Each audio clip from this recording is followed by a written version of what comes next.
Hey guys, tonight we step through a sliding paper door and into a world where silence is sacred.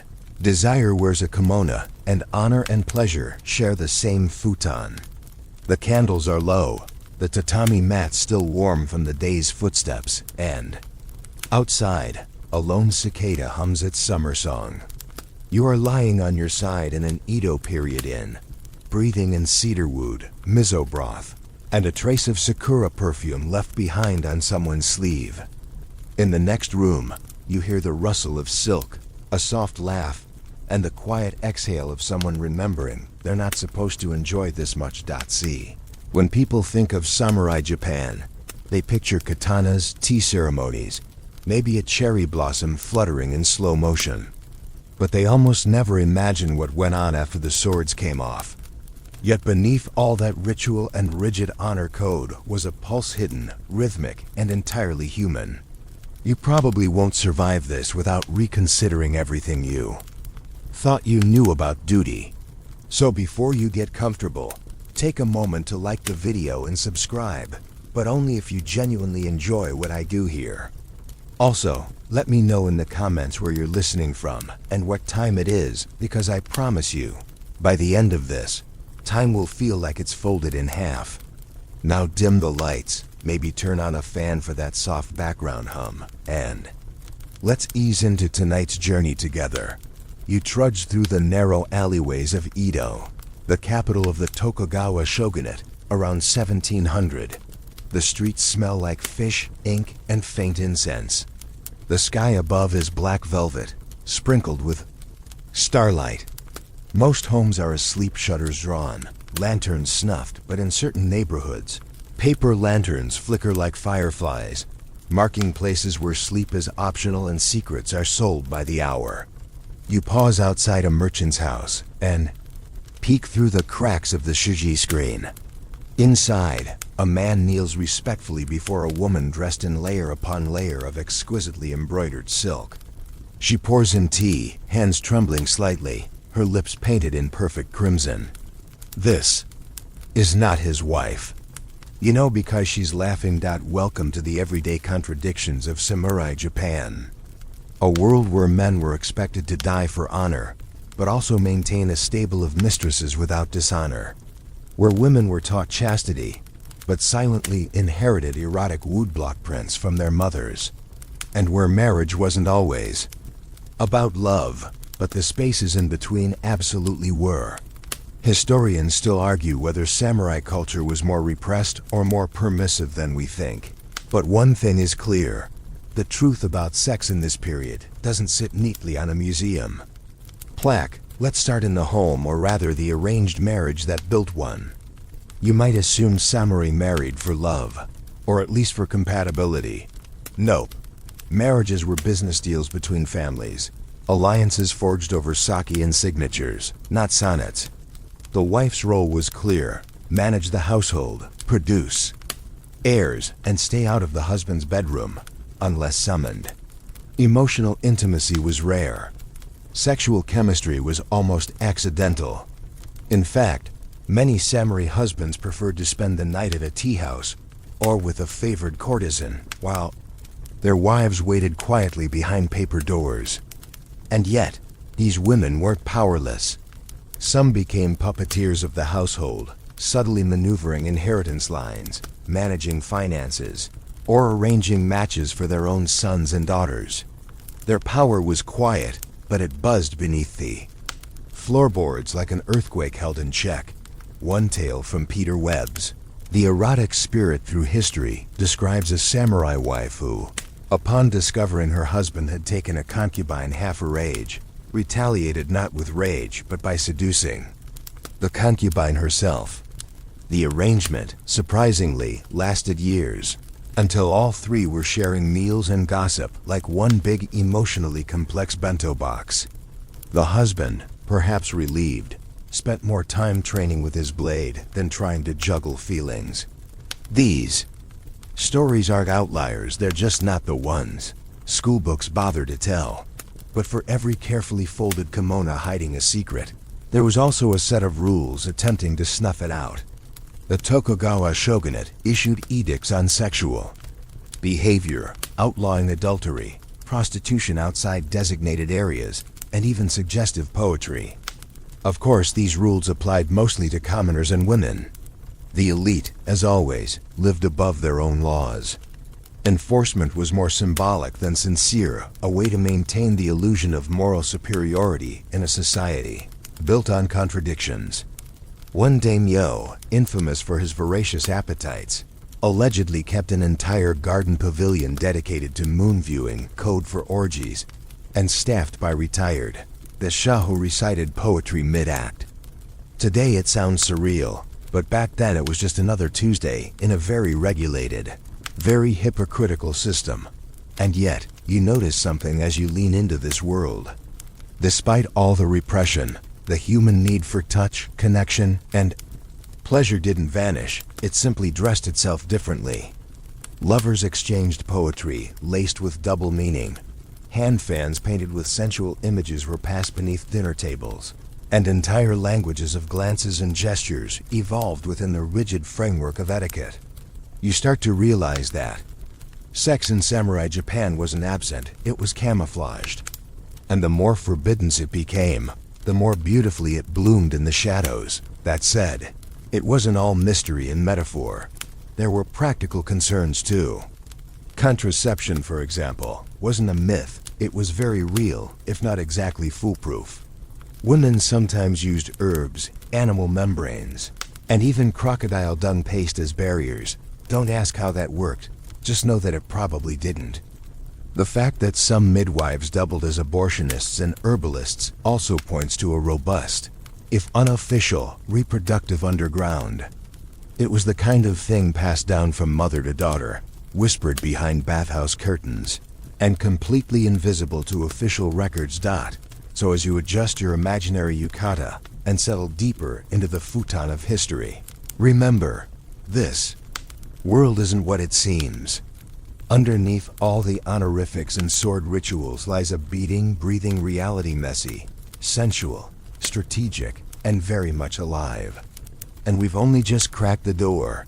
You blink away the incense smoke and follow your feet down a lantern-lit corridor into the most infamous district of Edo, Yoshiwara.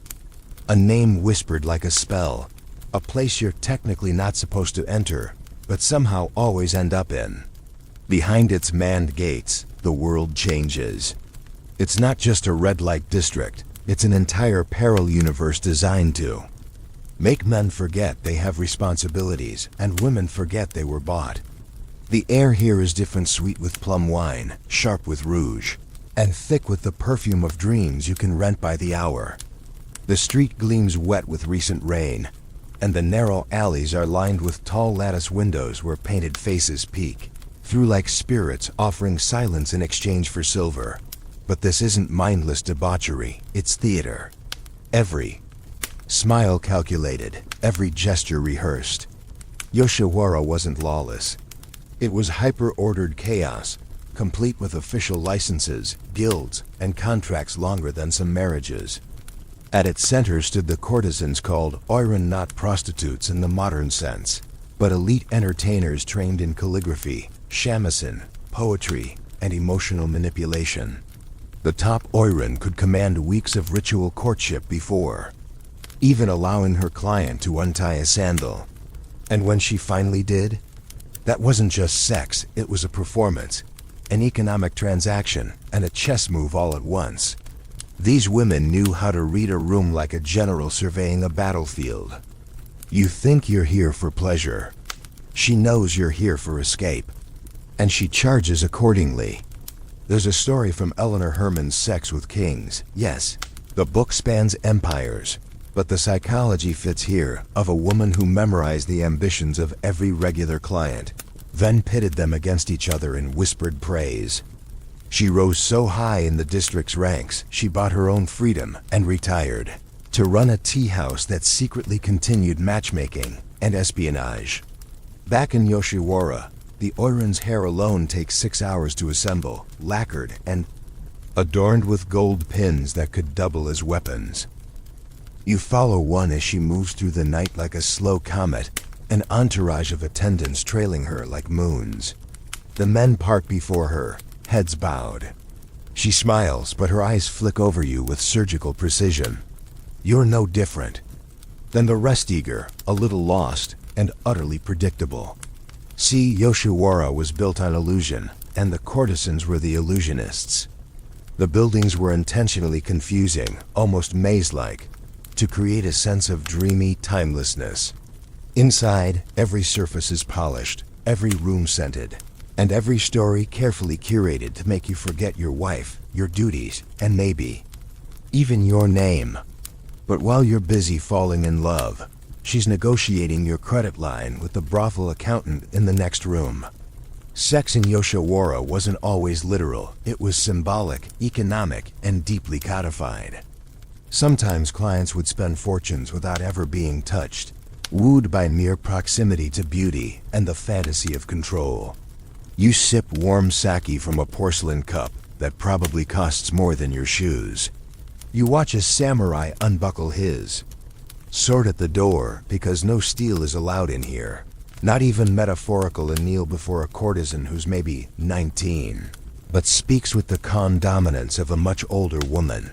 She listens, nods once, and pours him a drink. He starts to cry. You begin to realize that for many, this wasn't about lust. It was therapy in a time before words like trauma or intimacy even existed. And yet, not everything about Yoshiwara is romantic. The reality is layered. Many of the women were indentured, sold into service by impoverished families, or tricked by false contracts. Their beauty often hid stories of loss, violence, and obligation. Escape was possible, but rare. Freedom had a price, and not everyone could pay. Some died young, their ashes scattered in a special graveyard reserved for those whose names had been erased. Historians still argue whether Yoshiwara empowered women by making them indispensable, or trapped them in a gilded cage lined with silk and debt. The debate echoes through history like the soft pluck of a shamisen. But even here, there were quirks. One lesser-known tidbit: the courtesans often traded erotic haiku with each other, rating each other's work in secret notebooks. Imagine hundreds of poems about longing and sweaty palms, passed around like school gossip under a blanket of hair oil and bureaucracy. It's hard to reconcile this place with the samurai code you thought defined Japan. Here, in the heart of regulated pleasure, rules are rewritten nightly, and intimacy is just another item on the menu, available, but never guaranteed. You leave the brothel district at dawn, the gatekeepers bowing as you pass. Your pockets are lighter, your mind heavier. The sun rises over a city that pretends none of this exists, and somewhere a wife is waking up to sweep the courtyard. You promised her nothing, and she expects less. Still, you wonder if she knows where you've been. Or worse, if she's been there too once, long ago, in a younger body with sharper dreams. And just like that, you realize in Edo Japan, sex isn't always about desire. Sometimes it's just about forgetting that the palace is quiet, unnervingly so. You walk across polished floors that reflect your every movement, your tabi socks making no sound at all. Outside, a breeze shifts the bamboo blinds, and for a moment, the scent of plum blossoms slips into the room like a forbidden thought. This is no ordinary household. It belongs to a high-ranking daimyo, and everything within it is curated to impress, intimidate, and conceal. You're here to understand what love looked like under the shogun's nose, in a society where affection was heavily taxed and emotions were only allowed in poems, not practice. You pass through the women's quarters, an elegant labyrinth of silk drapes, painted screens, and quiet conversations. It's here that the daimyo's wives and concubines live not together, but adjacent, orbiting his attention like satellites, trying not to collide. Each woman's status is a carefully balanced hierarchy. The legal wife, often from a noble family, outranks the concubines but may not be the most favored. The concubines, in turn, range from political gifts to carefully selected women of wit and beauty. It's less harem, more domestic Cold War. The daimyo himself? He rarely sleeps in the same bed twice in a row, not because he's insatiable, but because he's maintaining a delicate balance of egos, alliances, and fertility charts.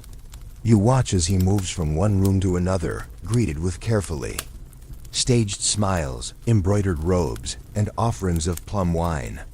Love? Maybe, but mostly this is strategy.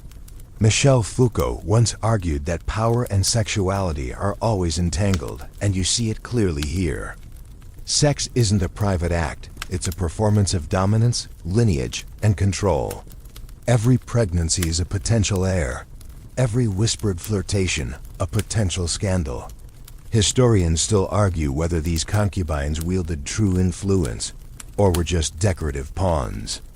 But there are stories like the one about the concubine who managed to install her son as heir by bribing the midwife, faking a stillbirth for the legal wife, and swapping the babies during a thunderstorm. She was never caught, and her son grew up to become a powerful administrator with a suspiciously poetic appreciation for thunderstorms. But not all love here is political. In shadowed corners of the castle, behind decorative sliding doors, forbidden romances bloom like mold on tatami, quiet, hidden, and hard to scrub out. Servants falling for noblewomen, guards caught sneaking into the maids' quarters, even samurai sneaking letters to stable boys. Punishments varied: public disgrace, exile, sometimes ritual suicide. But that didn't stop anyone. One archived account describes a young page boy who fell in love with a scribe. Their affair lasted years, masked by elaborate calligraphy exchanges, each scroll more abstract and erotically coded than the last. When they were finally discovered, the lord in charge simply reassigned them to opposite wings, too impressed by their literary devotion to deliver real punishment. You're starting to understand that in feudal Japan, love was often smarter than the law. And speaking of laws, the Tokugawa shogunate loved writing them. There were moral edicts, some as dry as day-old rice, others deeply invasive. Adultery could be punished by death, but only if you were a woman. Men? A firm warning, unless you offended someone important. The hypocrisy was baked into the system like miso into soup. The shogun himself? Well, he was expected to be above desire. He had official wives, of course, but his nights were often guarded, scripted, and exhaustingly ceremonial. One historian quipped that a shogun's lovemaking schedule was more of a diplomatic calendar than anything else. And yet, rumors persisted. Secret tunnels, hidden rooms behind the audience chambers, even a mysterious garden pavilion rumored to host moonlit poetry gatherings that involved very little poetry. Again, historians debate whether these tales were exaggerated by foreign visitors or covered up by domestic scribes. Still, you can't help but imagine a shogun removing his armor and slipping into something less dictatorial. There's a quiet rebellion in the air, even within these cold, symmetrical walls. One of the palace cooks once bribed the gatekeeper to deliver a letter to a maid she adored. The note was disguised as a recipe, but included a metaphor about pickled radish, so suggestive it was banned from court kitchens for a decade. These are the cracks where real feeling seeps in, between the scrolls of law and the scrolls of longing. And sometimes feeling wins.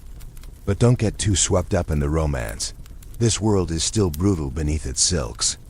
A concubine who fell out of favor could be dismissed without a second glance, her fate dependent on the generosity or pettiness of her former lover.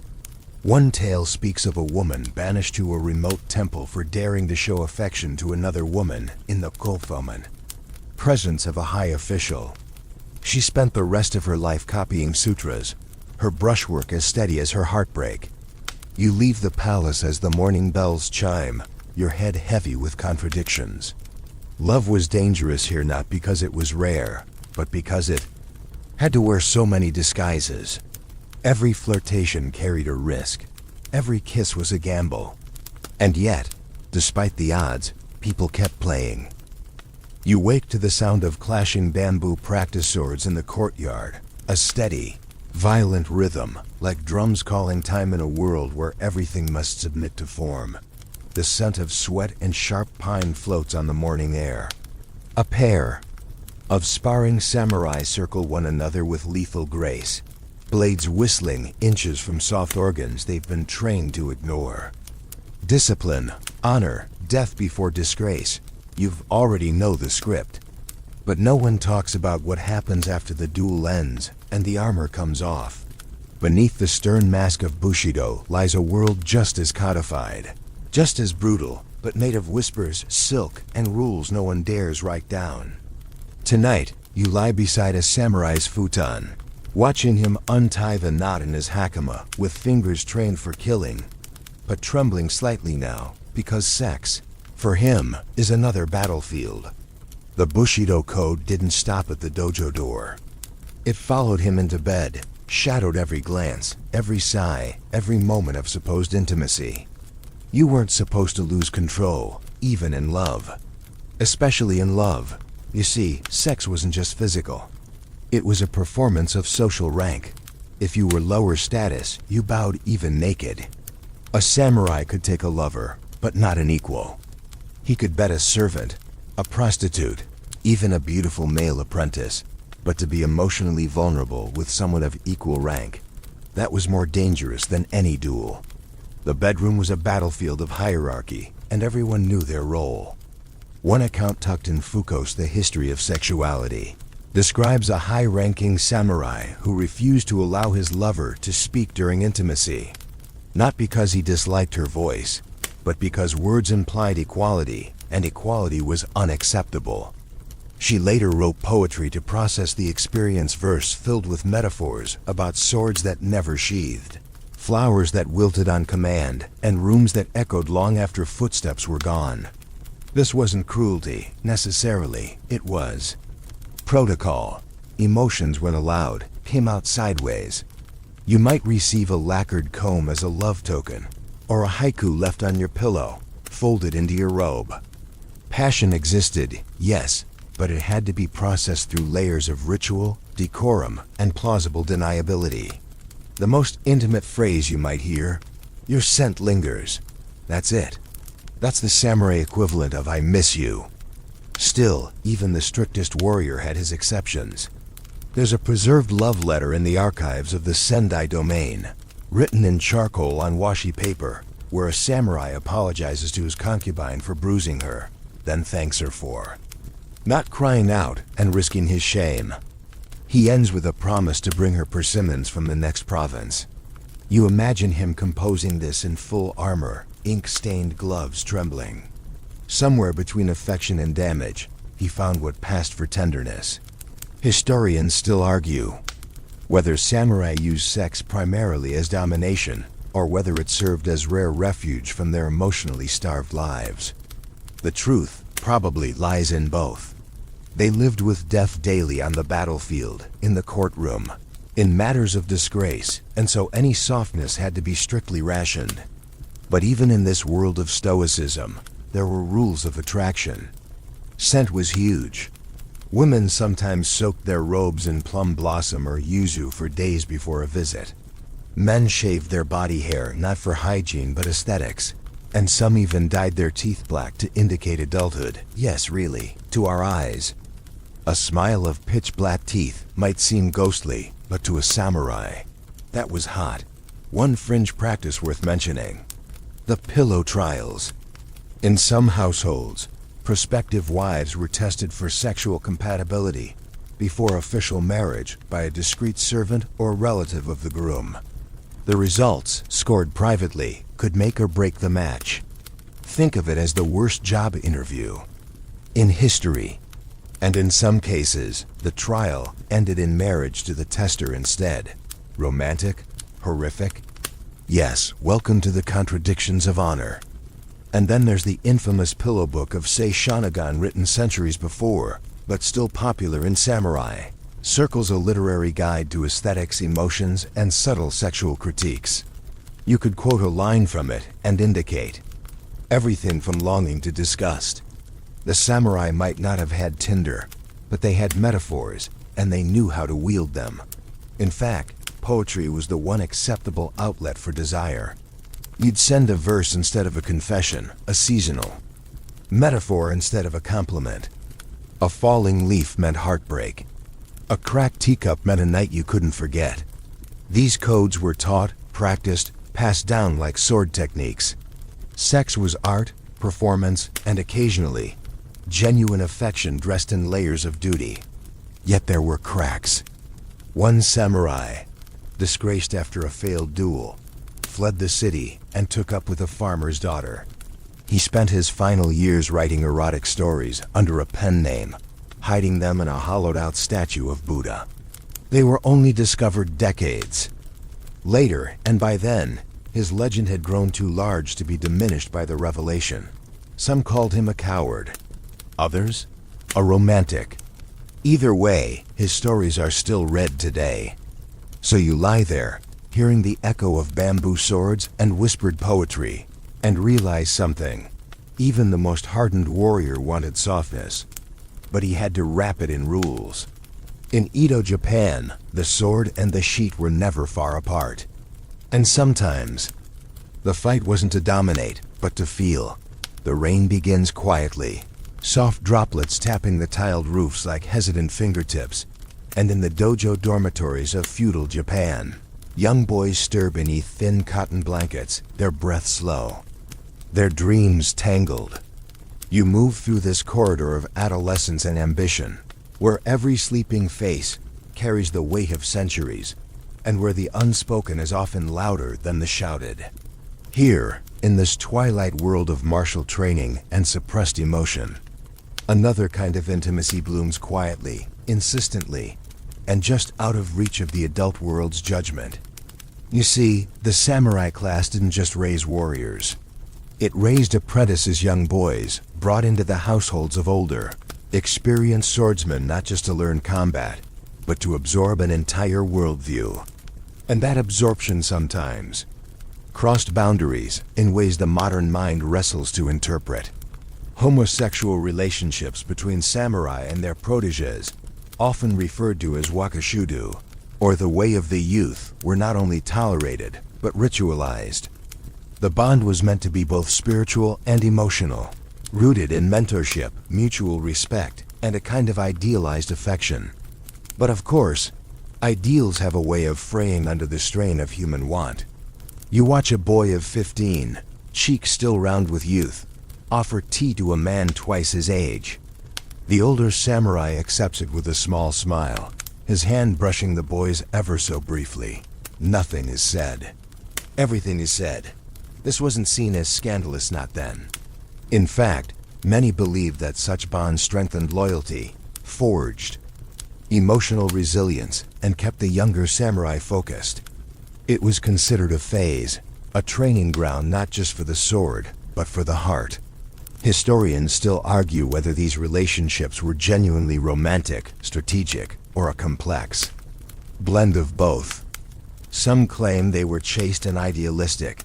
Others point to surviving poetry and love letters that would make even the most passionate heterosexual declarations blush. One passage from the erotic spirit through history recounts a retired samurai who described his first love as a boy with a voice like temple bells and skin like polished stone.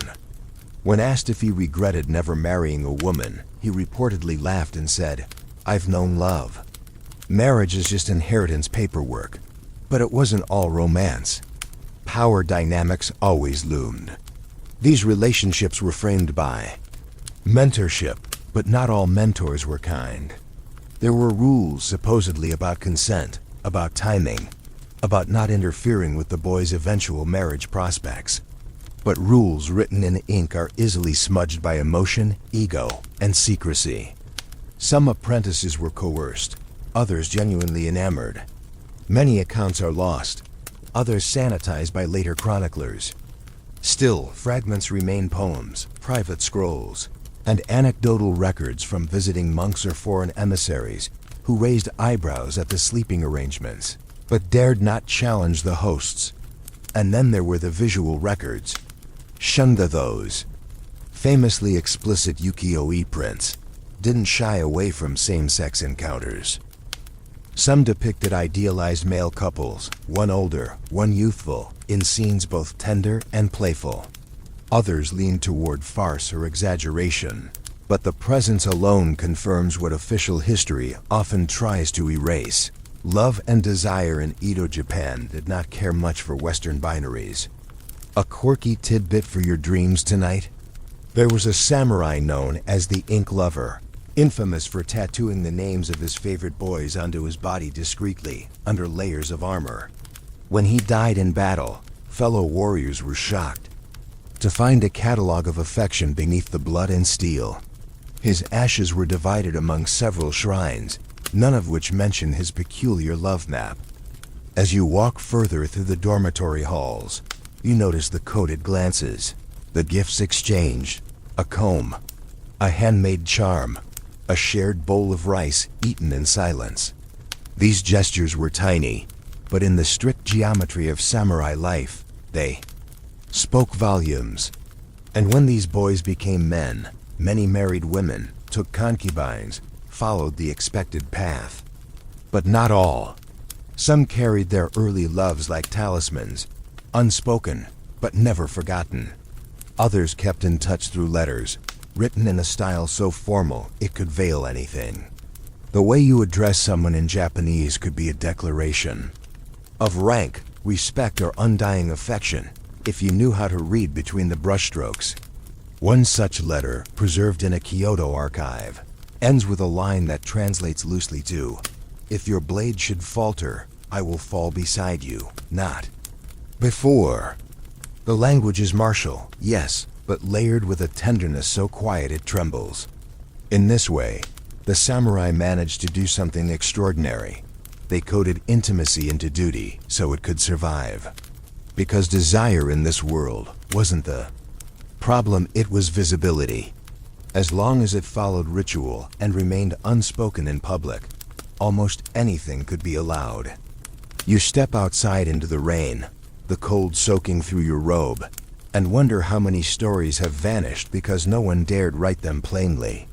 How many lives danced on the edge of confession? How many sighs were pressed into pillows that would never be passed down?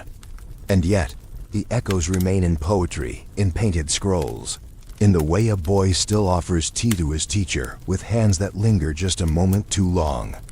The scent hits you, first steamed barley, pine ash, and something earthy, almost too intimate to name. You're stepping barefoot onto wet stone, the slap of your solace echoing through the steamy cavern of the public bathhouse. It's loud in here, louder than you'd expect for a culture that prizes silence. Laughter bounces off the tiled walls, buckets clatter, and someone hums an off-key folk song as they rinse suds from their hair. This isn't a place of solitude, this is where the village exhales. And yet, there's something strangely vulnerable about it.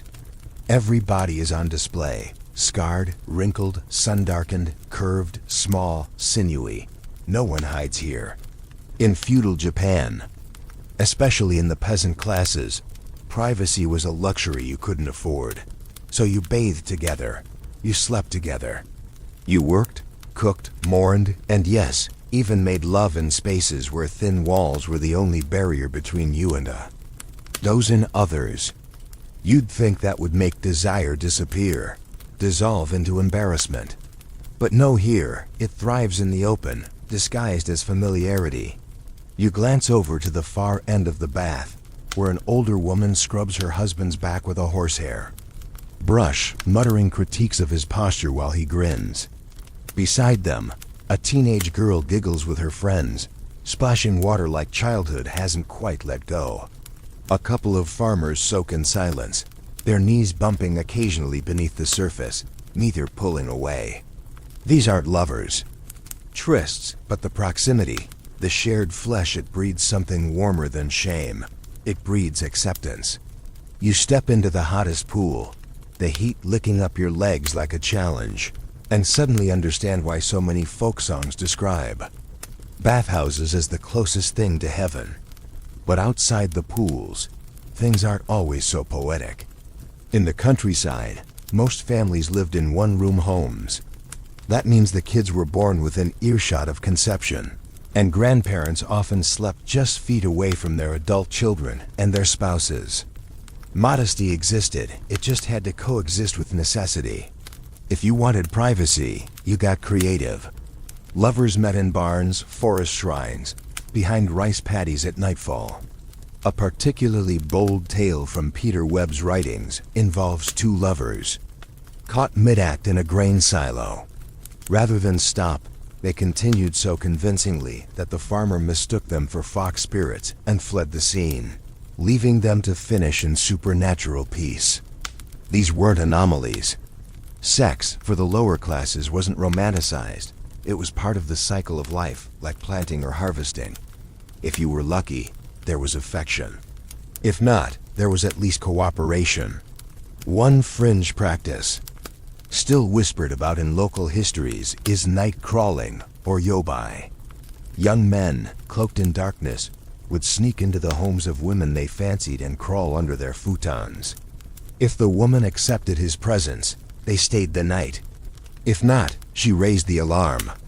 While it may sound dubious through modern eyes, and indeed, it wasn't always consensual, some marriages began this way, especially in rural areas where courtship had to navigate the terrain of rice fields, curfews, and family expectations. Historians still argue whether yobai was an acceptable form of rustic flirtation or a deeply problematic relic of patriarchal entitlement. The truth likely lies in how it was remembered. Some tales end in lifelong companionship, others in heartbreak or scandal.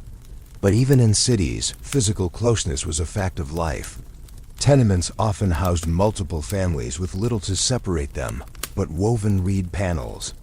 Gossip was currency, and a single creak in the night could be heard, speculated on, and turned into a village-wide saga by breakfast. You begin to understand that for commoners, sex wasn't hidden, it was just embedded. In gestures, in songs, in lullabies and lullabies interrupted. You meet a woman selling tofu on a rainy street corner, humming an old tune about a lover who promised to return with the spring floods. The words sound innocent enough, but the melody clings like wet fabric. She smiles when you ask about it, but doesn't answer. Some things aren't explained, they're inherited. Then there's the issue of contraception, or the lack thereof. Herbs, pessaries made from mulberry bark, and occasionally, fish bladder. Sheaths were used, but with mixed success. More often, couples relied on spacing and silence, brief abstinences enforced by superstition, festival timing, or sheer exhaustion. Midwives, revered and feared in equal measure, often knew more about fertility than the men who ran the temples. A particularly respected midwife in Ibaraki was rumored to diagnose pregnancy just by watching a woman walk. She also brewed teas that could encourage the womb to forget, but those recipes were passed down orally and never written. And if birth came, it came quickly, often right at home, with the entire family in attendance, both a celebration and a subtle warning. This is what your night has become. So as you leave the bathhouse, the rain now replaced by steam rising from your clothes, you realize something surprising. In a world without walls, people learned to make emotional ones. They knew how to be close without being exposed, how to love quietly in a room full of ears. Sex wasn't sacred or sinful, it was seasonal, like everything else. And just like the rice, it always returned messy, necessary, and woven into the everyday. You're staring at a folding screen, elegant, gold-leafed, and shockingly alive. At first glance, it's a cherry blossom scene. Delicate branches, floating petals, maybe a crane stepping through a pond. But lean in, just a little, and you notice something else. Hidden in the curves of the branches are limbs, under the petals lips. And that crane? Well, it's not a crane, it's a man, a very busy man. Welcome to the world of Shunga, erotic art of the Edo-period. Not painted, in secret, not banned or burned until much later, but proudly collected, exchanged, even gifted at weddings. That's right. Couples would receive explicit prints as part of their marriage gifts, tucked neatly beside the incense and combs. Nothing says, "Congratulations on your lifelong contract," like a hand-colored woodblock of a fisherman and his very flexible wife. You probably didn't see this in your history textbook, but in the floating world of Edo, Japan, sex wasn't just practiced, it was printed, published, and mass-produced. Imagine a 17th century OnlyFans, but everyone's wearing silk and quoting poetry. Shunga was created by the same artists who gave us the famed ukiyo-e landscapes. Yes, the same delicate hands that painted Mount Fuji also drew sumo wrestlers in compromising positions with Geisha and the occasional octopus. Oh yes, we'll get to that. The prints were hand-carved into wood blocks, then inked and colored in dazzling, painstaking layers. Each one told a story, some romantic, some comedic, some, frankly, physics-defying, but all of them vivid, emotional, bold. You hold one now, your fingers trembling a bit not from embarrassment, but from the sheer intimacy of it. A woman gazes upward, her expression complex, half rapture, half loneliness. Her lover's face is hidden, as if the act itself matters more than the identity. Around them, a poem is scrawled in flowing calligraphy, referencing the sound of the wind through pine needles. Somehow it makes sense. These weren't smut, they were soul. Now to the octopus. If you've heard of Shunga, you've likely encountered Hokusai's infamous print, The Dream of the Fisherman's Wife. It depicts a woman in the throes of passion, entwined with two octopuses, one kissing her, the other involved. It's surreal, strangely tender, and endlessly analyzed. Historians still argue whether it's about fantasy, submission, oceanic deities, or just a very specific kink. Either way, it survived centuries because it's unforgettable. And that's the point. Shunga was not meant to be hidden. It was collected by samurai, merchants, even monks. The famous general Tokugawa Inari was rumored to own over 1,500 prints, each catalogued by mood. One diary entry simply reads, "Today I chose laughter." You realize, flipping through another scene, a man with a scroll mid-act, clearly multitasking, that these images weren't always about pleasure. Sometimes they were satire, a way to poke fun at political figures, exaggerated body parts used to mock corruption. A bloated magistrate depicted with a comically tiny member, a rice merchant with a phallus the size of a sake barrel. It wasn't just desire on paper. It was critique. And that's the quirky part. Shunga lived at the intersection of sex and social commentary. One anonymous artist depicted a courtesan reading a philosophical text while ignoring a nobleman beneath her robe. The message? Status means nothing when the body disagrees. The art told truths no one dared say aloud. Even the format was intimate. Shunga often came in albums, meant to be held, turned slowly, enjoyed in secret, or shared in confidence. It was tactile storytelling, no flipping through in public, no hanging on walls. You took your time. You imagined yourself in the scene, or in the mind of the artist. The brushwork mattered. The rhythm, the silence between the lines. But not everyone approved. Toward the end of the Edo-period, as Western influence began creeping in, censorship laws started targeting Shunga. Officials claimed it corrupted morals, that it made the public too free in their imagination. But it was already too late. The images had entered the bloodstream of culture. Secret libraries kept them. Traveling storytellers referenced them. Lovers recreated them. They lived on in the quiet spaces of the home, in the folds of a kimono, in the twitch of a remembered image. And even now, in archives and private collections, they breathe. A particularly haunting story comes from the early 1800s, a blind artist, long past his prime, who continued to paint Shunga by memory. His daughter colored the prints, never allowed to see the scenes themselves. But one day, she slipped a glance and reportedly said, "I didn't know the world could be that honest." That's the secret of Shunga. It's not dirty. It's not embarrassing. It's just honest. In a society so wrapped in ritual and etiquette, these prints were a rare place where feeling raw, awkward, chaotic was allowed to exist without shame. You roll up the scroll carefully, now aware that someone, centuries ago, held it with the same mix of curiosity and awe. You understand now, sex wasn't hidden in samurai Japan. It was painted, laughed at, passed around. It was art, and it told. Stories the temples never dared. You sit perfectly still, knees tucked beneath you, as a woman across the low table pours tea with a grace that's almost threatening. Her sleeves never brush the cup. Her eyes never meet yours. She speaks in measured tones, light as breath, and yet every word carries the weight of a contract she never signed but memorized by heart. You think you're in the presence of a hostess, a performer, maybe even a companion, but you're wrong. You're in the presence of a geisha, and she's about to teach you the art of not belonging to anyone. Outside the tea house, rain taps, the tiled roof like a metronome. Inside, time folds in on itself. The geisha glides across the tatami, not walking but floating, as if the floor were an extension of her own skin. Her obi tied tightly in front, unlike the courtesans of Yoshiwara, is a symbol not of invitation, but autonomy. She is not here for your pleasure. She is here to make you think she might be. And that's where the confusion begins. Because most people, even today, get it wrong. The myth of the geisha as prostitute has roots tangled in Western misunderstanding, post-war desperation, and Hollywood fantasy.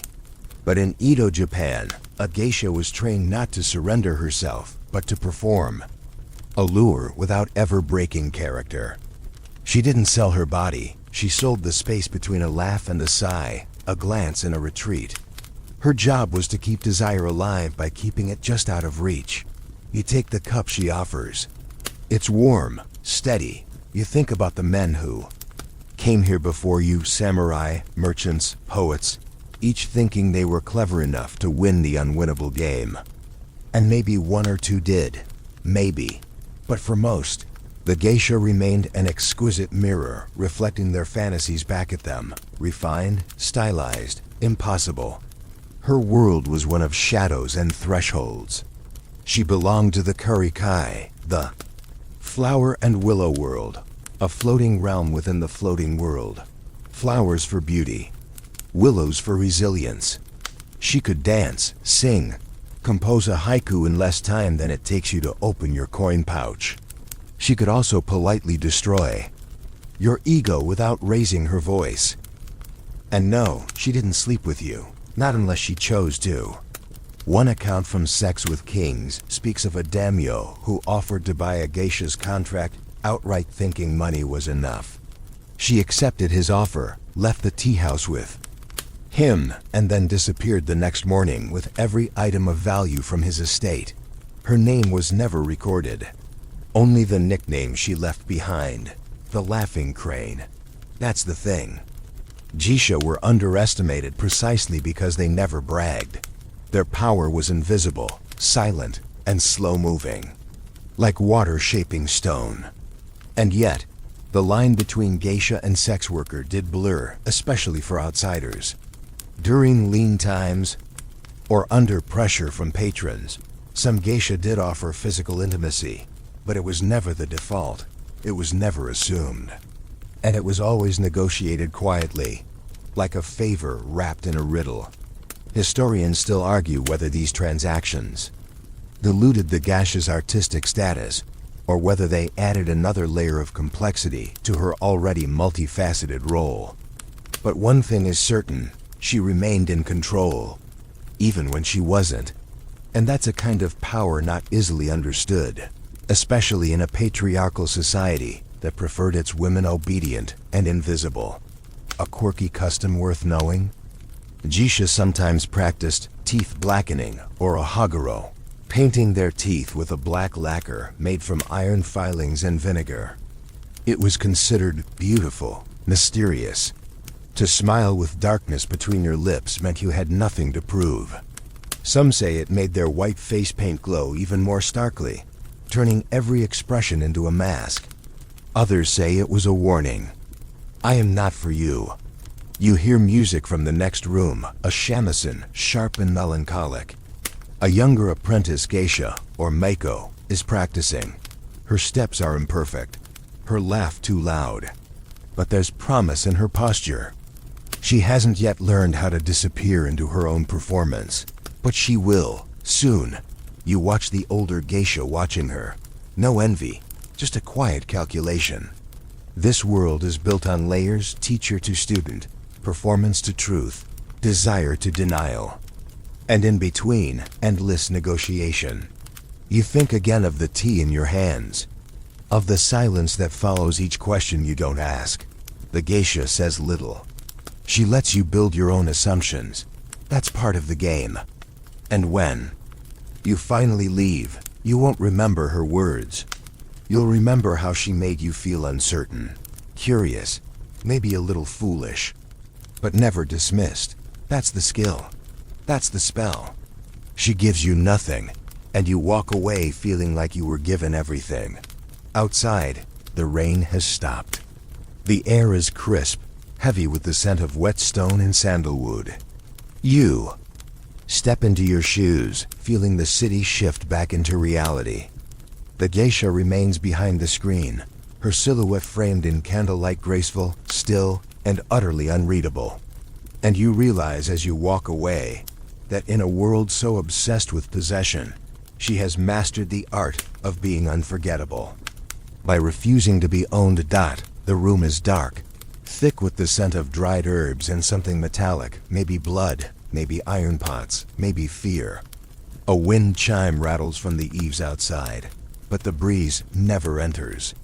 You're inside the domain of the anbasan, the midwife, the healer, the woman everyone visits in whispers and leaves in silence. She doesn't look at you at first, just continues grinding some root into powder, her sleeves rolled high, her face unreadable. You thought sex in samurai Japan was all about pleasure, performance, honor, but now you're in the aftermath. And here, the body is no longer a playground, it's a battlefield. You sit on the edge of a straw mat, watching as a young woman, barely 17, clutches her belly, eyes wide with something that isn't quite pain, not quite relief. Her husband isn't here. He's at the barracks, probably drilling with his unit. Or maybe praying she doesn't bear another girl. You hear her whisper, "Will it hurt?" And the ambasan doesn't answer. She just lays a warm cloth across the girl's back and begins to chant softly. It's not for comfort. It's for protection. In a world of spirits and superstitions, birth is a doorway, and doors attract things. Women's bodies, especially when bleeding, were thought to invite bad luck, spirits, even curses. So midwives didn't just deliver babies. They fought unseen battles with every breath. They carried talismans, drew salt circles, whispered names of dead ancestors to remind them to behave. And yet, they were also feared. A midwife knew too. Much about timing, about herbs, about how to help life enter or leave.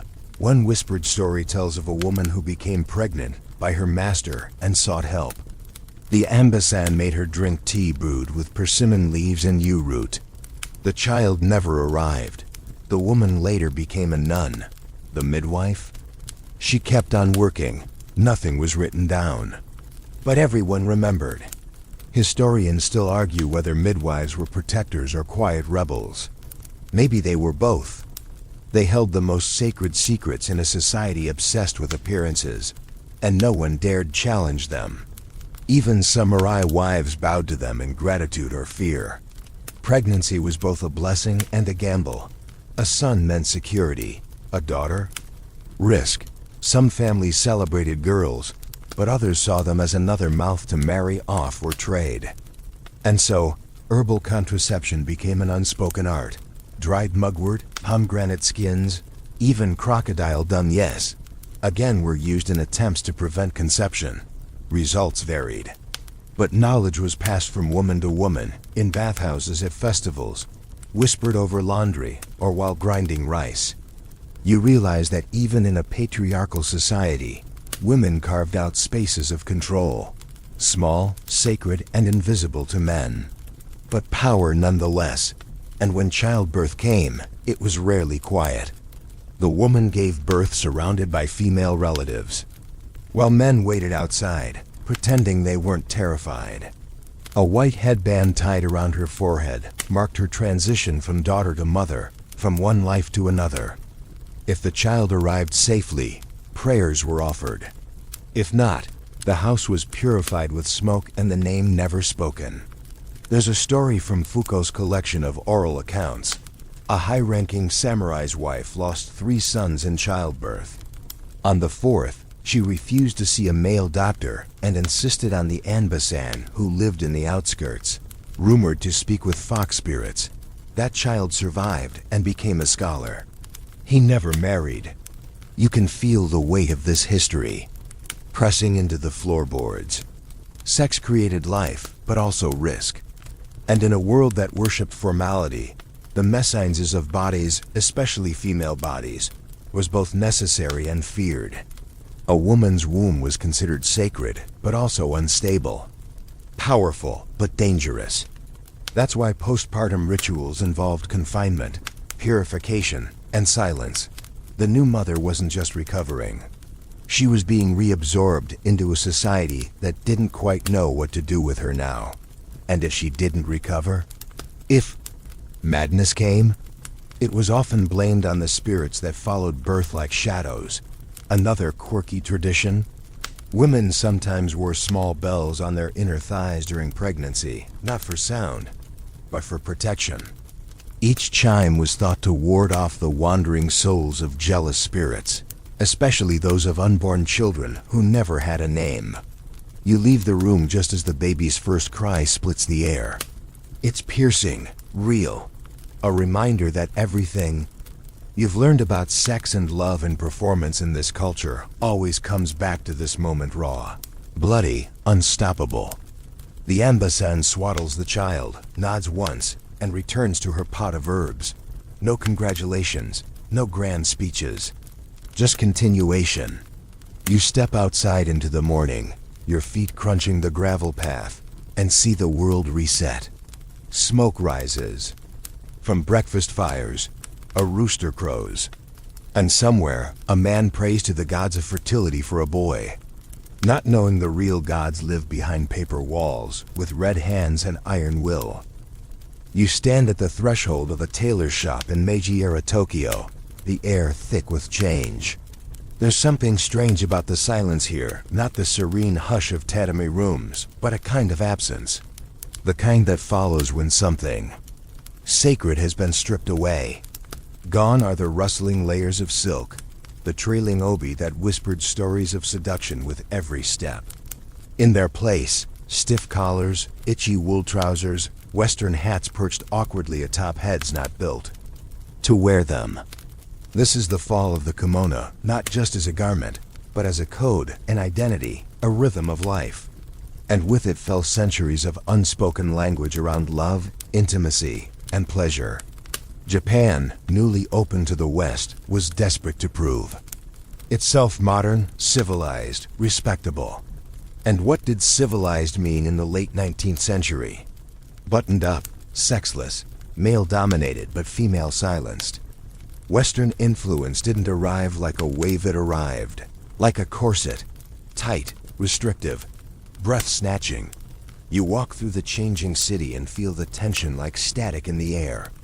The tea houses are still there, but fewer women laugh. Behind the fans, the red light districts still flicker, but now under the nervous eye of reformers and Christian missionaries, with pamphlets about sin and purity. Even the geisha, once the masters of illusion, are being rebranded as harmless cultural mascots. Stripped of their quiet autonomy, suddenly the body must be hidden. The erotic must be corrected. And the sex that once bloomed in painted scrolls and poetry becomes something whispered in shame. Historians still argue whether the westernization of Japan liberated or sterilized its sexual culture. Some say it rescued women from oppressive roles. Others argue it simply replaced one cage with another, this time imported. You walk into a photography studio, a new business booming in Tokyo. On the walls, stiff portraits of newlyweds in borrowed Western suits. The couples don't touch. The brides look terrified. These aren't love stories, they're evidence, proof of progress, proof of adaptation. But beneath the starched fabric, desire hasn't gone anywhere. It's just harder to find. One photograph, never intended for public display, shows a woman pulling aside her kimono ever so slightly, just enough to reveal a birthmark shaped like a crescent moon. It's not erotic in the explicit sense, but it's defiant. A holdover from a world that remembered how to say more with a glance than with a naked body.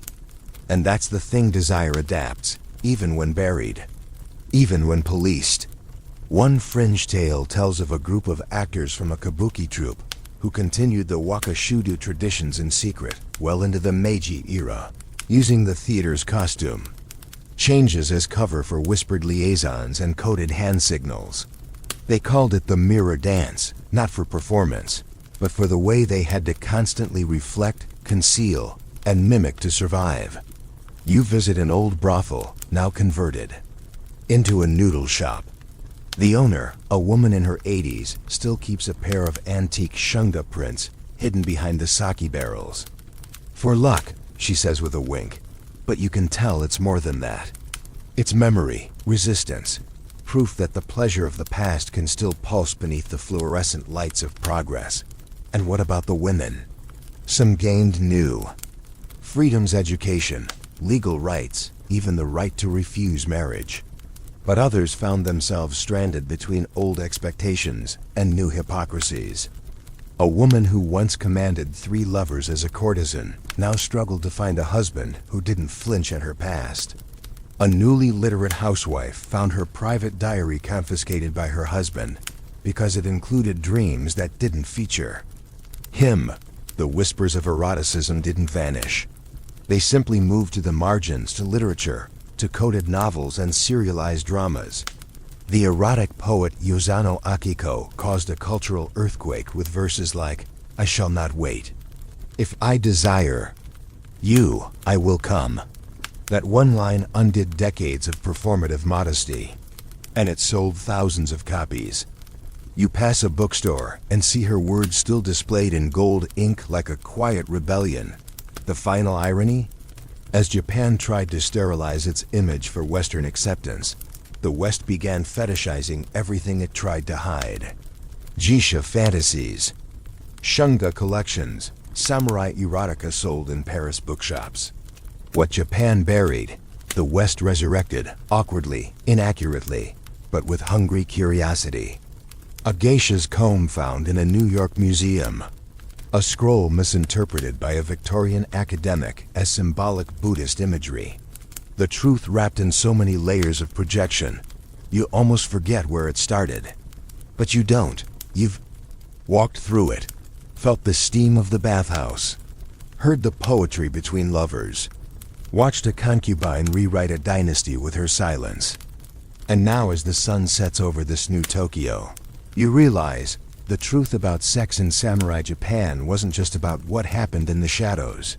It was about everything they tried to make visible: beauty, ritual, power, and everything they had to keep hidden just to survive. Because even when the kimono falls, even when the scrolls are burned and the rooms are sterilized by reform, desire remembers. It waits. It adapts. It finds new ways to whisper as we drift to the end of this journey through silk screens and shadowed courtyards. Let the noise of the world soften a little. You've walked through the tatami rooms of desire, past Geisha laughter and bathhouse steam, through pages of forbidden poetry and under moonlit pavilions. You've learned that intimacy in samurai Japan wasn't confined to bedrooms. It bled into calligraphy, into rituals, into silence itself. And now as the candle burns low and the cicadas quiet, You can almost feel the hum of it still lingering in the air, like the scent of plum wine on an old kimono.